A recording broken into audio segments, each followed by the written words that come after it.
Welcome to Built Environment Hub.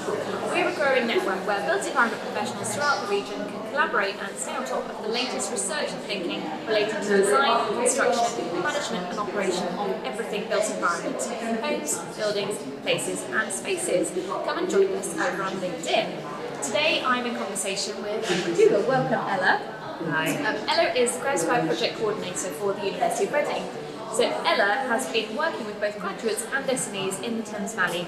So she supports opportunities enabling them to thrive, develop and succeed together since she joined the university in 2020.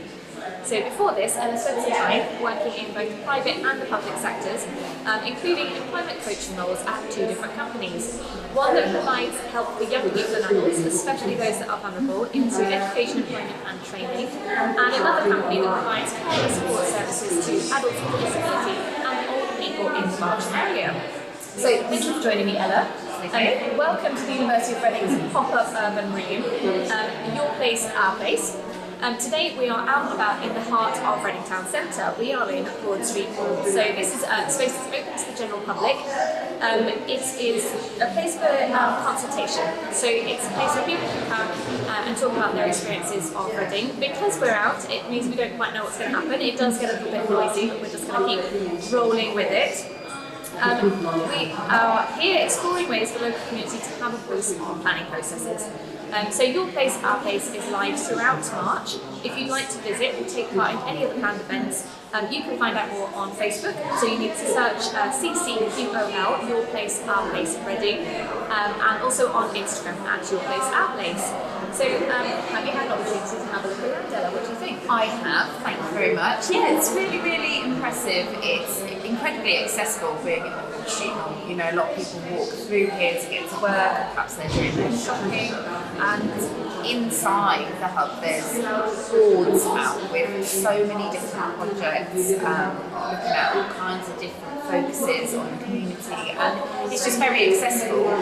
One thing that strikes me is, you know, it's all written down, it's not digital here, so it's for the older generation, it's very much accessible, because I think sometimes we do not appreciate that not everybody is on the internet yet. So yeah, it's a really, really welcoming space, and yeah, I'm impressed. I mean, a lot of thought was given to the location. I know we wanted it to be on Reading High Street, we wanted it to be somewhere that people could reach easily, all parts of the community as well, whether it's young or old, various cultural groups here in Reading. Everybody is very welcome to come along and see what's going on here. So we're going to talk a little bit today about skills for jobs and lifelong learning. So kind of it's at the heart of what Gradspire is all about, and I know you're going to tell us about Gradspire in detail very shortly. So we know skills for jobs, lifelong learning, big hot topics at the moment. An emphasis on skills development for a greener future, that focus on sustainability and the net zero agenda, and also regional support for skills development, so what's happening at a local level. So we've seen this recognised nationally in UK government plans, so initiatives like the Skills Accelerator. We know there are trials now in the local skills improvement plans. But from your perspective, from what you're doing with Gradspire, what do you think the skills are that people need to be towards future?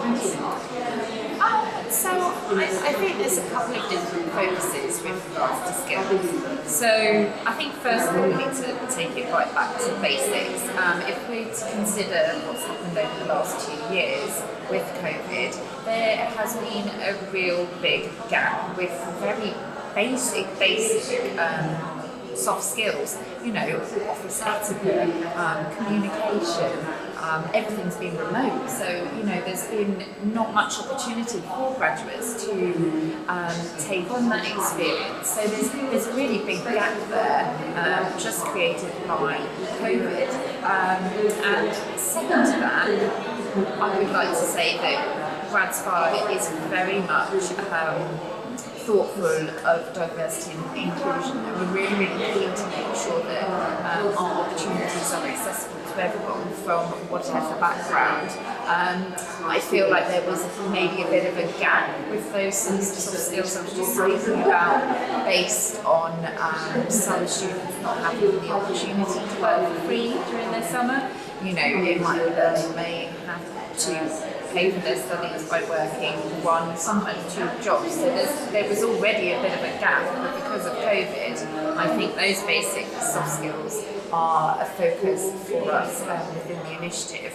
And then moving on to more progressed soft skills, there's things like critical thinking, problem solving, working with initiative, innovation, creative thinking. There's all kinds of different skills that are going to help produce the next generation of leader, and that's what Gradspire is all about. It's not just about providing a graduate with their first job out of university, it's about progressing both them and the SMEs involved. And then the last skill, I would say, your hard skills. And with the current landscape and the way that businesses are working, there is such a focus on data skills, data literacy, analytical work, being able to analyse data is right up there. And it's not just for those sorts of jobs now. I feel like that kind of skill is important with a lot of different roles within an organisation. You need to be able to look at the way you're working, consider improvements. Another hard skill is knowledge of AI and how that works, and being able to incorporate that into your business. And I think last but not least is the sales and marketing. So we've just been talking about data and the way that we record it and the way that we learn from it, but social media has revolutionised sales and marketing within business, and the way that we promote our businesses, a lot of it is through social media platforms now. And similarly to the data skills, organisations are expecting people to come in and be able to talk about what they're doing, promote what they're doing, and it doesn't really matter whether you work in a sales and marketing job anymore. They expect their whole team to be able to promote the work that they're doing. So that's a real focus as well, I think. I think we've really seen the change at the university, and I'm sure other employers too. I think if you'd asked me, 2 or 3 years ago, would I be doing a vlog series? Yeah. I probably couldn't have foreseen that. No. And of course, we run the Thames Valley Environment Hub entirely using the LinkedIn platform, so our social media presence is kind of very different to what it might be in the past as well. And I think the things you were talking about with digital skills, I think very relevant to Thames Valley. We have an awful lot of people working in that kind of sector in this area, and this idea that it's embedded in all of our jobs going forward. So I know that educators and employers that we've spoken with locally talk increasingly about how embedding digital skills in all future roles is going to be crucial, and particularly when thinking about sustainability and everybody having that component to their roles as well. So doing everything in that context of how does this support a greener future? You can see that the landscape has changed enormously in a couple of years that since the pandemic started. And I think also, for you and I, we were in the workplace before. We knew what that looked like. We knew how it worked. For anybody that has emerged into the workforce since 2020, it is a very different landscape, and the goalposts and the rules are a bit different. And it's a bit of a minefield if you've not navigated this before. Absolutely. So tell us specifically about Gradspire. So what is Gradspire's mission, and why is it so needed? So our aim is to we're committed to enabling local SMEs to provide knowledge-based employment pathways for graduates in the local area. We're really keen to help the SME attract, nurture, and importantly retain that graduate talent. We're very much focused on providing support and training and development that is going to result in growth not just of the graduate but joint growth between the graduate and the SME, making it a role that's there's curiosity and the exposure to different departments mean that there is so much more possibility within that position. It's not about that graduate's just first job, it's about them growing and developing and establishing a career it's very holistic, isn't it? So there's a broad reach to the various components of the scheme. Yeah. How does it work? So kind of at a nuts and bolts level, how does that happen? So there's quite a few nuts and bolts, to be honest. Imagine. So right at the very beginning, we are really wanting graduates and SMEs to register with us, register their interest in the scheme, whether they feel like it would be beneficial for them when they're going for their first job, or whether an SME, perhaps it could be a startup, so an SME that has very little experience of hiring, let alone hiring a graduate. So promotion right at the very beginning is probably the first part of it, and connecting and building networks between SME and graduate. And then past that, there's the recruitment support. So we have a number of different resources that we can use. I have experience with recruitment myself, but it's about enabling them to lean on the University of Reading's existing resources. We have an amazing social media presence with regards to vacancies and opportunities, and then we have job boards internally that we can use, and obviously we have access direct to the schools that could be relevant to this specific position. And then probably after those two processes, you've got the main part, probably the core of our initiative, and that's the training and development. It's split into 5 different sections. So you have inductions, and then a 3-month and 6-month course. But we do support the graduate and the SME for the very first year. Right at the beginning, we have an online induction, and we have created that induction because we feel like it's incredibly important. Like I was saying earlier, it's important to offer all graduates from all backgrounds some induction information that is going to enable them to feel confident and feel like they're going into that role, on the same level playing field. And then after that, we have 2 induction sessions which are done quite close together.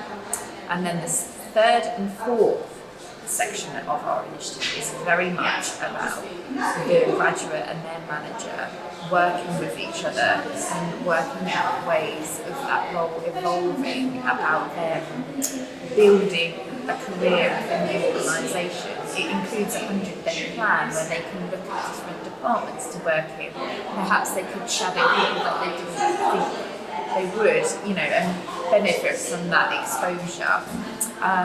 So yeah, there's a lot of different sections, but I think the last bit would be the networking and the support.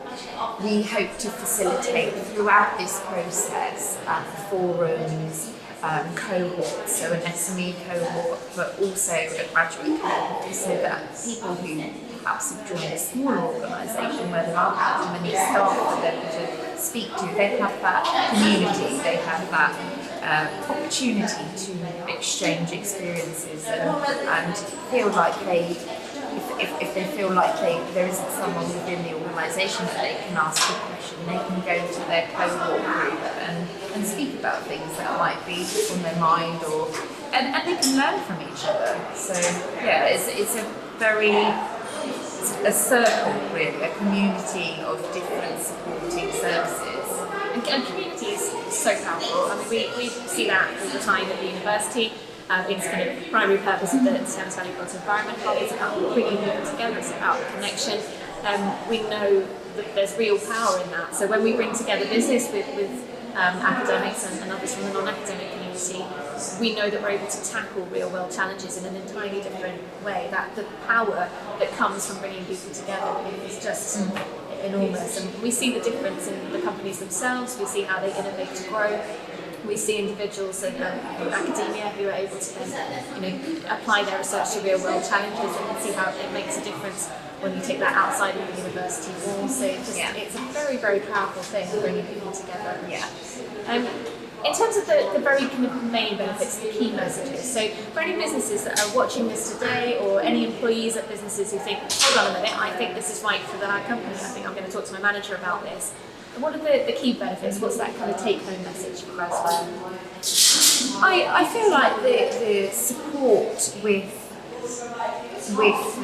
the role and the support with the training and development, and it's not just one schedule will suit everyone. It's quite nice that the way that our trainers will work and the way that the course works is the latter sections are quite flexible, and you can work with the organisation's own strategy and their own goals, so you can very much build that graduates' development around what the company's goals and strategy are. And I think that's what's so good about Gradspire, that we help both parties, SME and graduate, get the most out of it, and really hopefully resulting in real authentic business growth. And yeah, the network of support that will surround the initiative is a massive benefit. We hope to run mentoring and coaching sessions as an additional service that some of our SMEs can access. So there's huge benefits moving forward. I'm raring to go.